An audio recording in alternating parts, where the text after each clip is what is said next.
dusabe.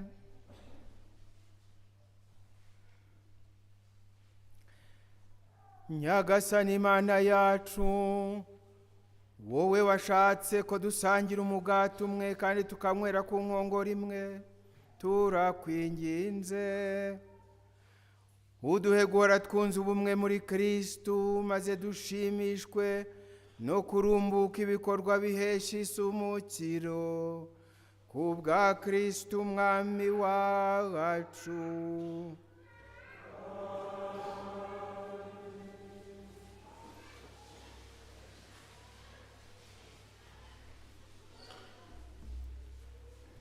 Kugira ngo inkuru nziza Yezu Kristo isakare hose, tugomba kubigiramo uruhare, sibyo? Tugomba kubigiramo uruhare kandi twaranabisabwe. Nimugende mwamamaza inkuru nziza, nyabuneka twoye gusakaza inkuru mbi, ahubwo dusakaza inkuru nziza ya Yezu Kristo. Iyo nkuru nziza si amagambo, ni ubuhamya bw'ubuzima bwabaye ubwa Kristo nyirizina, maze agakomereza mu ntege nke zacu ibikorwa bye by'impangare, kandi birashoboka. Dufite rero abatagatifu baduha urugero rwiza kandi batwemeza ko bishoboka, bazaduherekeza muri iki cyumweru. Uyu munsi abatagatifu Andrea Corsini, Gilberti, Veronica na Yohana wa Valua. Kuwa mbere Agata, kuwa kabiri Paul Miki, Amandi, Aviti, Ndoroteya na Vedasti. Kuwa gatatu Eugenia Smith na Musa. Kuwa kane Yeronimo, Emiliani, Jacqueline, Yohani wa Mata. Kuwa gatanu abatagatifu Apolina na Apolonia. Kuwa gatandatu abatagatifu Scholastica, Amodi. No ku cyumweru rero Bikira Mariya abonekera i Lourdes, Bikira Mariya wa Lourdes na Severine. Kuri iriya tariki rero, nk'uko twari twarabimenyerejwe hano i Kibeho, tugira isengesho ryo gusabira abarwayi. Kuri iriya tariki rero ya 11 ku cyumweru, hamwe na Bikira Mariya wa Lourdes. Si ubwo Bikira Mariya wa Lourdes nundi utari nyina wa Jambo? Turabatandukanya? Ni babiri se? Babikira Mariya ni bangahe? N'umwe, nyina wa Yezu. Ariko hano ndi nyina wa Jambo, kutubwira ikimugenza n'imbaraga zimuherekeje. Tuzagira rero isengesho ryo gusabira abarwayi mu misa ya kabiri saa 5. Ndabatumye mubwire n'abandi, tugire ubuntu bwo guheka bagenzi bacu mu isengesho, cyane cyane bagenzi bacu barwaye. Umubyeyi Bikira Mariya yarabitwemeje, atwumvisha yuko atazadutererana, abarwaye azajya adutabara.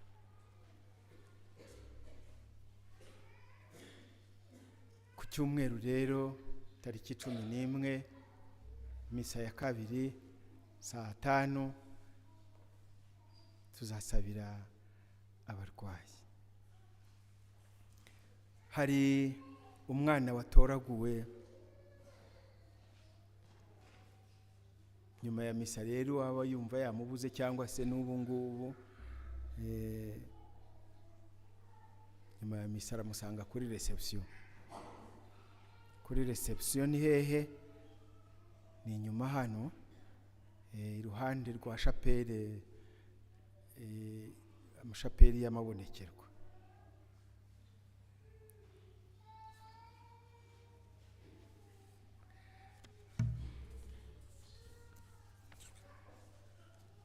Itangazo rivuye ku bitaro bya Munini. Ubuyobozi bw'ibitaro by'akarere bya Munini biramenyesha abantu bose ko ku itariki ya 11 Gashyantare hazizihizwa umunsi mpuzamahanga w'abarwayi. Ubuyobozi bw'ibitaro bukaba busaba rero buri torero, idini, abantu ku giti cyabo ndetse n'abafatanyabikorwa batandukanye kuzifatanya n'abarwayi kuri uwo munsi babasengera by'umwihariko ndetse banabagenera inkunga. Guhera rero saa 4 zuzuye ku bitaro bya Munini hazaturirwa igitambo cya misa cyo gusabira abarwayi, nyuma habeho igikorwa cyo gushyikiriza inkunga abarwayi bazaba bari mu bitaro ku bufatanye n'abazaba bahagarariye abafatanyabikorwa batandukanye n'abantu ku giti cyabo. Inkunga ishobora kuba amafaranga, ibiribwa, ibikoresho by'isuku, imyambaro n'ibindi byafasha abarwayi. Inkunga y'amafaranga yanyuzwa kuri konti ya service sociale y'ibitaro bya Munini nomero 10,959, ni ukuvuga 10,959 iri muri wisigara Munini Sako, yitwa Assistance aux clients vulnérables hospitalisés. Ubuyobozi bw'ibitaro by'akarere bya Munini burashimira ubufatanye mudahwema kutugaragariza. Mbikorewe Nyaruguru ku itariki ya 25 z'ukwa mbere uyu mwaka. Byashyizweho umukono na Dr. Uwamahoro Eveline, umuyobozi mukuru w'ibitaro by'akarere bya Munini.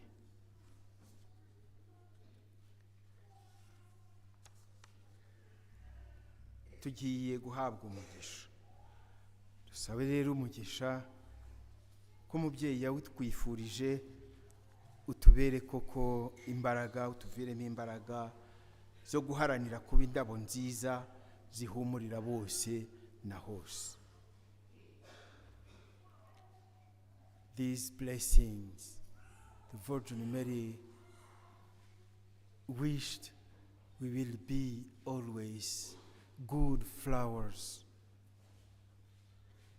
beautiful flowers that exhale good perfume wherever and whenever we are. Let us first of all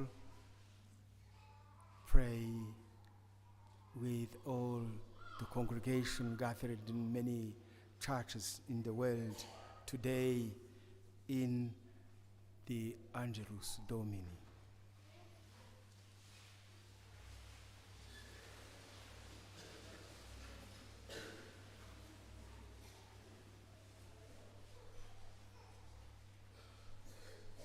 Marayika washoreje ubutumwa kuri Mariya.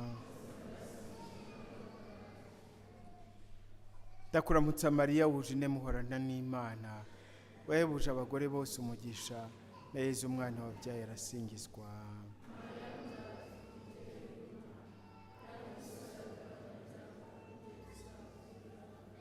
Dore ndi umuja wa Nyagasani.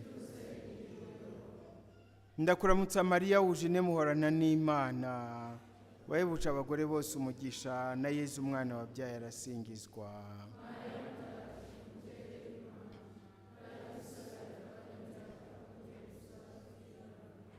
Nuko jambo yigira umuntu. Ndakuramutsa Mariya wuje muhorana n'Imana, wahebuje abagore bose umugisha, na Yezu umwana wabyaye arasingizwa.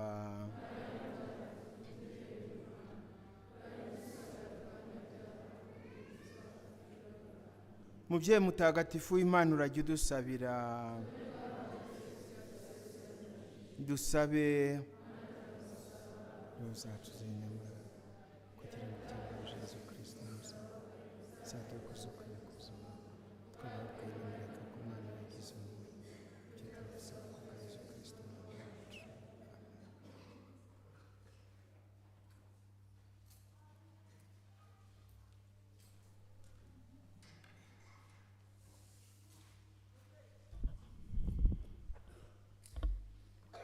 Nyagasani Imana we wahaye abantu amazi atanga ubugingo n'ubusukure, ongera umanure umugisha wawe kuri aya mazi kugira ngo avugurure muri twe ingabire y'abatisimu twahawe kandi atubere n'ikimenyetso cy'umugisha wawe, ku bwa Yezu Kristo umwami wacu.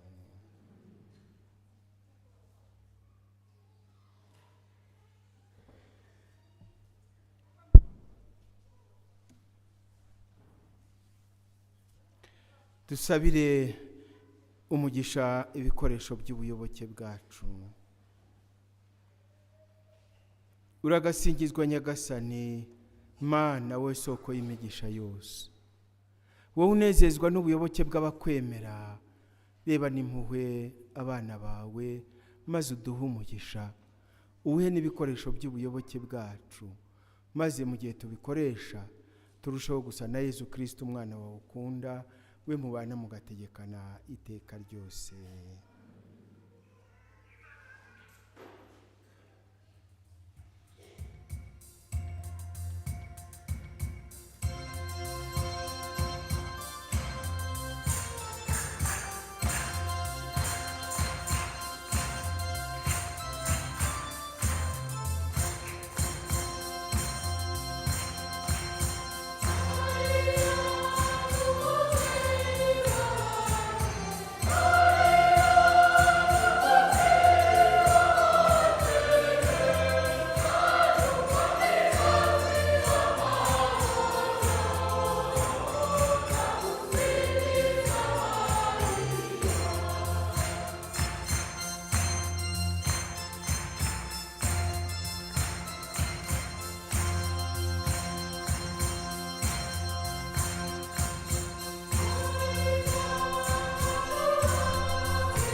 Nyagasani Yezu nabane namwe. Shobora byose nabaho umugisha, Imana Data na Mwana na Roho Mutagatifu. Ndabashimiye mwese ndetse nabo twari turi kumwe ku mbuga nkoranyambaga, by'umwihariko ku murongo w'ingoro ya Kibeho, Sanctuaire Notre-Dame de Kibeho. Mwese turabashimiye kandi turabifuriza icyumweru cyiza. À vous tous, bon dimanche. To all of you, a blessed Sunday.